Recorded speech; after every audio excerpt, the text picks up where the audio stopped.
जब भी कभी किसी भी मामले में अगर आपके खिलाफ एफआईआर हो गया है और अगर आप एफआईआर होने के बाद अगर तुरंत एंटीसिपेटरी बेल नहीं लगाते हो तो आपको जेल हो जाता है। तो आप सेशन कोर्ट से लेकर के सुप्रीम कोर्ट तक इस कोशिश में रहते हैं जो मुझे जेल ना जाना पड़े और मुझे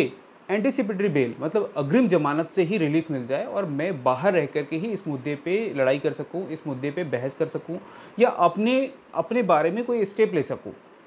इसके लिए आप चाहते हो जो एंटीसिपेटरी बेल मिल जाए। लेकिन अगर मान लेते हैं जो बेल भी आपको मिल गया, लेकिन ड्यूरिंग द इन्वेस्टिगेशन अगर मान लेते हैं जो कोई एक नया सेक्शन अगर उसमें ऐड ऑन हो जाता है, मतलब जो भी एफआईआर में सेक्शन मेंशन किए गए हैं आपके खिलाफ, जो भी आरोप आप पे डाला गया है, उसमें एक और सेक्शन डाल करके आपके ऊपर एक और आरोप लगा दिया जाता है, तो क्या आपका बेल कैंसिल हो सकता है? साथ ही मान लेते हैं जो आप एक विक्टिम है, आपने किसी के खिलाफ एफआईआर दर्ज कराया है और वो पर्सन एंटीसिपेटरी बेल लेकर के पहले ही रिलीफ ले चुका है, तो क्या ऐसे मामले में आप उसके खिलाफ ड्यूरिंग द इन्वेस्टिगेशन कोई और सेक्शन ऐड करा करके उसका बेल कैंसिल करा सकते हैं? ये एक बहुत बड़ा क्वेश्चन है और इसी क्वेश्चन के ऊपर ऑनरेबल सुप्रीम कोर्ट का पहले भी और अभी हाल ही में एक बहुत ही अच्छा जजमेंट आया है, जिसमें कि उन्होंने ये सारी बातों के क्लैरिफिकेशन दिया है जो बेल मिलने के बाद भी बेल कैंसिल कैसे हो सकता है और ड्यूरिंग द इन्वेस्टिगेशन अगर कोई नया सेक्शन ऐड होता है तो उसकी क्या रेलेवेंसी रह जाएगी, क्या उसे इंपॉर्टेंस दिया जाएगा, क्या उसके बेसिस पे बेल कैंसिल हो सकता है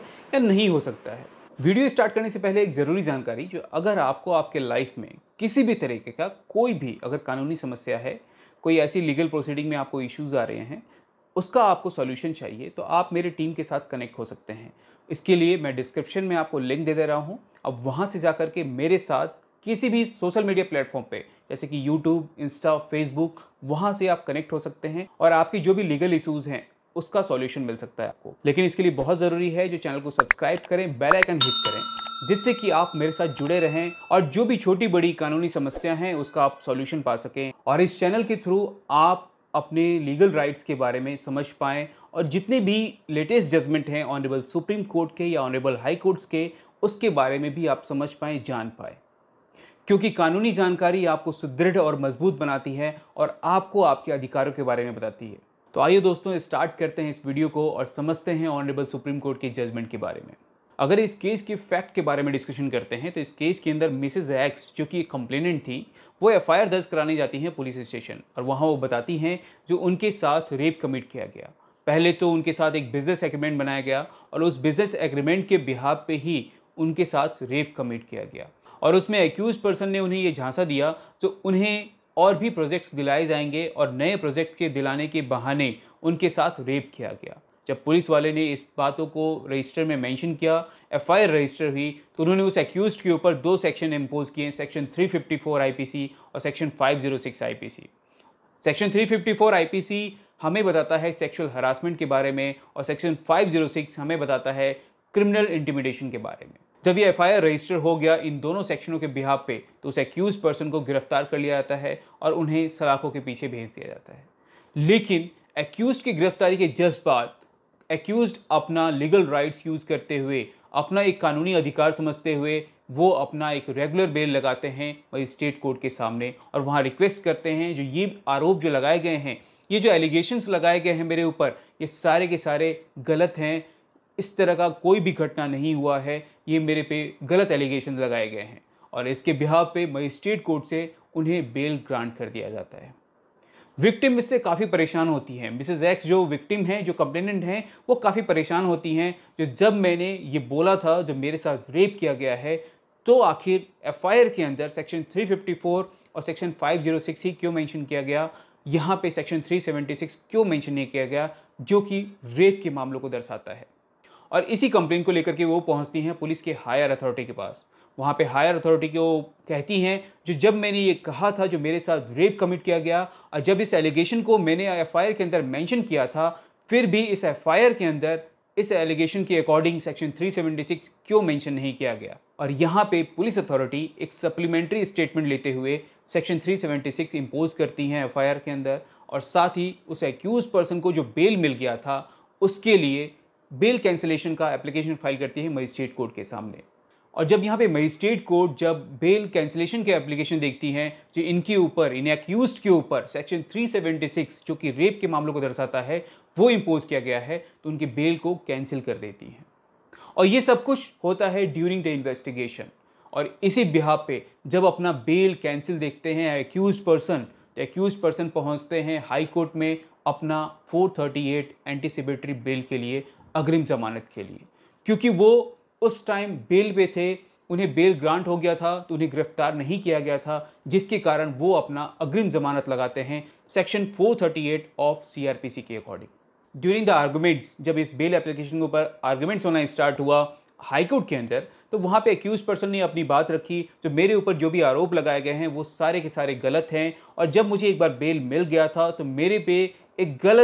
एक झूठा आरोप लगा करके एक और सेक्शन ऐड करते हुए मुझे फंसाने की कोशिश की जा रही है। और इसे देखते हुए यहाँ पे उन पर्सन्स को, उन एक्यूज पर्सन को बेल ग्रांट कर दिया जाता है हाई कोर्ट के द्वारा। और जब महाराष्ट्र हाई कोर्ट के द्वारा उन एक्यूज्ड पर्सन को जब बेल ग्रांट कर दिया जाता है, तो यहाँ पे विक्टिम काफ़ी परेशान होती हैं और इस ऑर्डर के खिलाफ वो पहुँचती हैं सुप्रीम कोर्ट में। और यहाँ पे ऑनरेबल सुप्रीम कोर्ट के पास दो बातें रखी जाती है। पहला, तो ये ऑर्डर जो कि ऑनरेबल हाई कोर्ट के द्वारा दिया गया है वो गलत है कहीं ना कहीं, और ड्यूरिंग द इन्वेस्टिगेशन अगर कोई नया सेक्शन ऐड होता है तो उसकी क्या रेलेवेंसी रह जाएगी, क्या उसे इंपॉर्टेंस दिया जाएगा, क्या उसके बेसिस पे बेल कैंसिल हो सकता है या नहीं हो सकता है। जब इस मुद्दे पे ऑनरेबल सुप्रीम कोर्ट में सुनवाई की जाती है, तो पहले मुद्दे पे ऑनरेबल सुप्रीम कोर्ट का ये कहना होता है, जो जब भी कभी किसी भी पर्सन को एंटीसिपेटरी बेल दी जाती है 438 सीआरपीसी के अंदर, तो कुछ बातों का ध्यान रखना बहुत ज़रूरी है। पहली बात तो ये है, जो जब भी कभी किसी भी ऑफेंस में अगर किसी भी एक्यूज पर्सन को बेल दिया जाए, तो वहाँ उसकी नेचर ऑफ ऑफेंस और उसकी ग्रेविटी ऑफ ऑफेंस को देखना बहुत ज़रूरी है।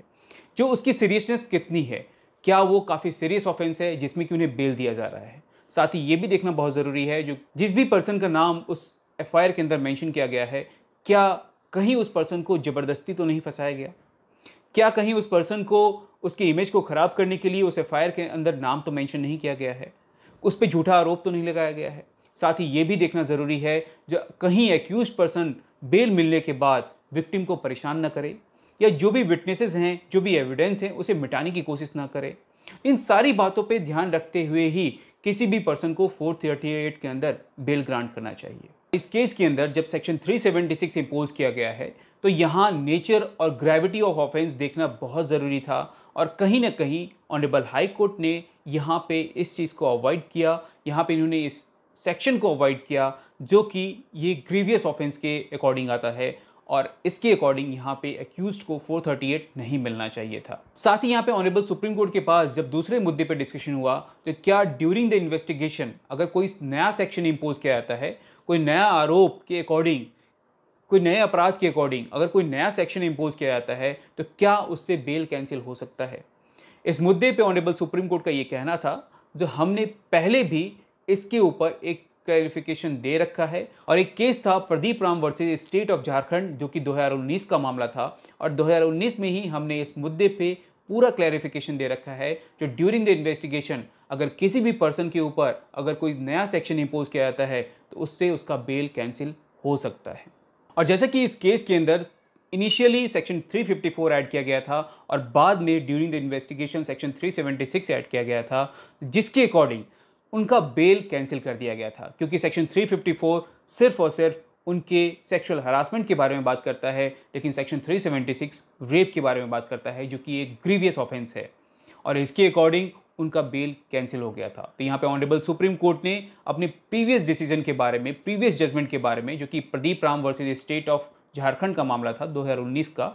इस जजमेंट का यूज़ करते हुए उन्होंने कहा, जो अगर ड्यूरिंग द इन्वेस्टिगेशन अगर कोई नया सेक्शन इम्पोज किया जाता है, तो उस बिहाफ पे किसी भी एक्यूज पर्सन का बेल कैंसिल हो सकता है। मतलब ऐसा नहीं है जो अगर आपको एक बार बेल मिल गया और इन्वेस्टिगेशन के दौरान कोई नया सेक्शन आपके ऐड किया जाता है, तो आपका बेल कंटिन्यू रहेगा, आपका बेल कैंसिल भी हो सकता है। तो इस जजमेंट के बाद एक बात तो क्लियर हो गया, जो जब भी कभी किसी भी पर्सन को, किसी भी एक्यूज पर्सन को अगर